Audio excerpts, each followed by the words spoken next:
நம்ம வாழ்க்கையில நிறைய பேர் வருவாங்க, சிரிப்பாங்க, நெருக்கமாவாங்க. ஆனா ஒரு நாள் எதுவும் சொல்லாம போயிடுவாங்க. அப்ப நம்ம மனசுல ஒரே ஒரு கேள்விதான் எழும், ஏன் எனக்கு மட்டும் இப்படின்னு.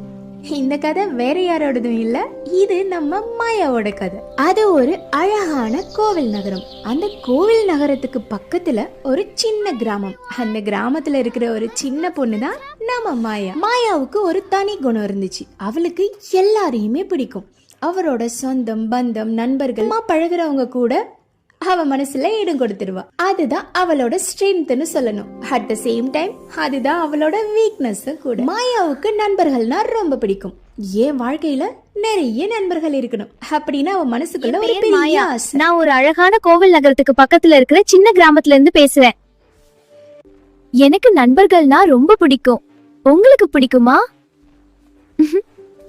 உங்களுக்கும் நண்பர்களை பிடிக்கும்னா மறக்காம கமெண்ட்ல சொல்லிட்டு போங்க. சின்ன வயசுல பள்ளிக்கு போனப்போ நிறைய நண்பர்கள் கிடைச்சாங்க. சிரிப்பு, விளையாட்டு, சந்தோஷம் எல்லாமே அவ வாழ்க்கையில இருந்துச்சு. ஆனா ஒரு ஸ்டேஜ் வந்ததும் ஒவ்வொருத்தரா பிரிஞ்சு போயிட்டாங்க. அவங்க இது எல்லாத்தையுமே கடந்து போயிட்டாங்க. ஆனா மாயா மட்டும் அவங்க நினைவுகளோட அதே இடத்துல நின்னுட்டா. நீண்ட நாட்களுக்கு பிறகு அவளுக்கு திருமணம் நடந்தது. 2 குழந்தைகள் இருந்தார்கள். அப்போதுதான் மாயாவிற்கு ஒரு விஷயம் மெதுவாக புரிய வந்தது. நடுவுல வரவங்க நடுவுல போயிடுவாங்க. நிரந்தரமா நம்ம கூட இருக்க போற ஒரு உறவுன்னு பார்த்தா அது நம்ம குழந்தைகளும் நம்ம குடும்பமும் மட்டும்தான். இப்போ மாயா அவ குழந்தைகளை நண்பர்களா நினைக்க ஆரம்பிச்சுட்டா.